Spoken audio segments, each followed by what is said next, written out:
My fellow Filipinos, good afternoon. I know that for many of you, members of media, you have been trying to reach me the entire day, requesting for my reaction to the President's statement yesterday night as regards the implementation of the IATF guidelines in Cebu.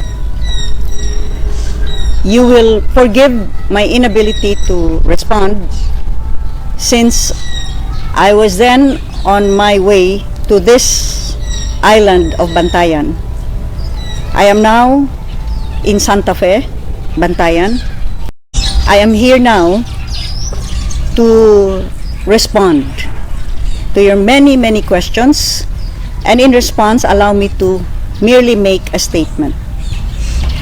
For the past several weeks, the nation has been witness to a clash of opinions as well as protocols between the IATF SWAB on the 7th day, 10-day hotel stay, and 4-day quarantine at home protocol, and the Cebu protocol, which takes the swab on the day of arrival or swab upon arrival with a negative result in 2 or 3 days. The ROF or OFW is allowed to go home to continue his quarantine period, his 14-day quarantine period in his own home. And on the 7th day, in compliance with the IATF guidelines, another swab is taken.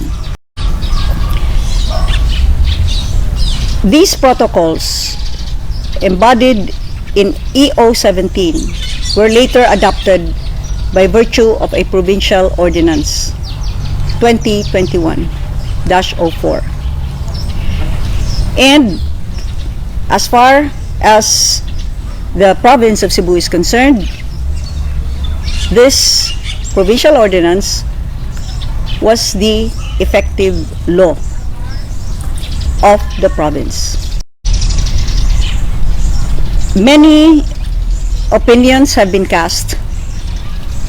The IATF had insisted on the implementation of its own guidelines, where the only basic difference, of course, is the 10-day hotel stay vis-a-vis or in comparison to the 2 to 3 day stay of the ROF or OFW in the hotel.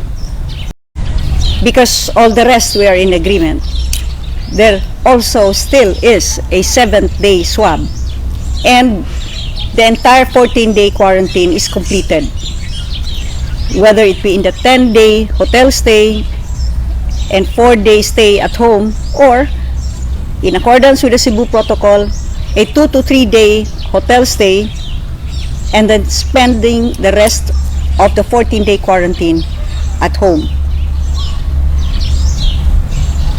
Now, as we understand, last night, the President himself has stated that Cebu must follow the IATF guideline, which is national policy and which supersedes local law.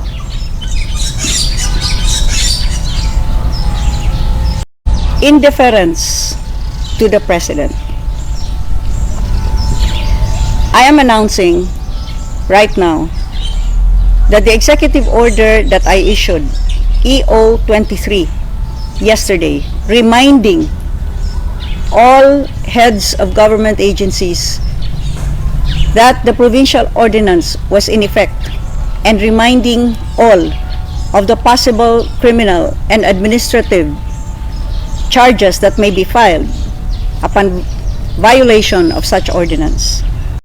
This executive order I am now setting aside in deference to the President, even as we look forward to the scheduled meeting on the 28th of June with Secretary Duque and the same technical experts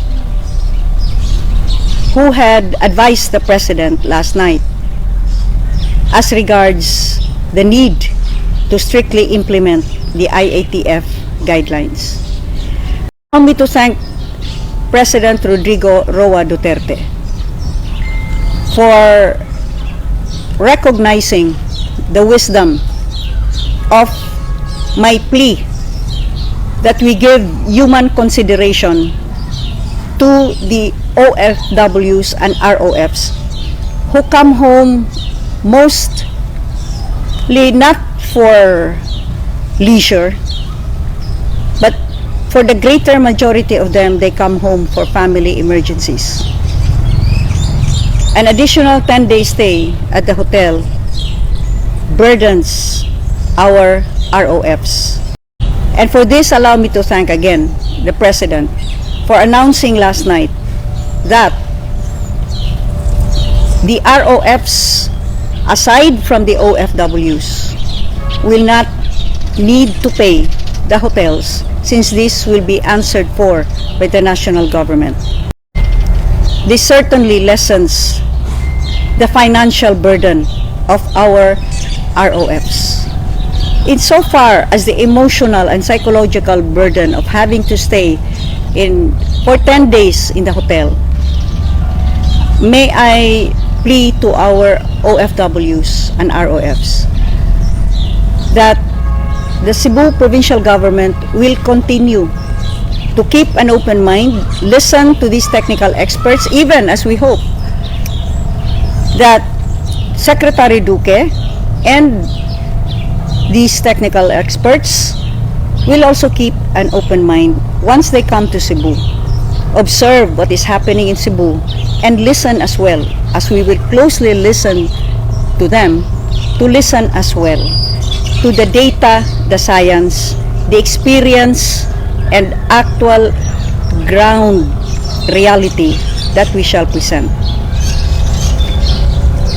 In so doing, even as I set aside EO23,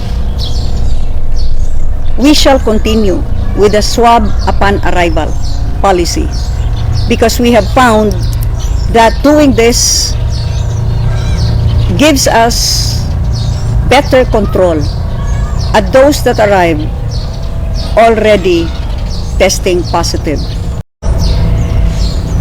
This shall continue at no cost to the arriving OFWs and ROFs, even as of course the 7th-day SWAB will again be ministered to these arriving Filipinos on the 7th day. So I hope that this settles all questions that have been spinning around for the past many hours of today. We shall await, hopefully, a win-win solution after this meeting between the provincial board and the Secretary Duque and these technical advisors. For this is what, after all, we seek to find: common ground in order to reach a solution that considers all factors. Of course, safety and health, as well as human considerations and financial cost. So that is all I have to say. Our ROFs and OFWs, may you continue to be our modern day heroes.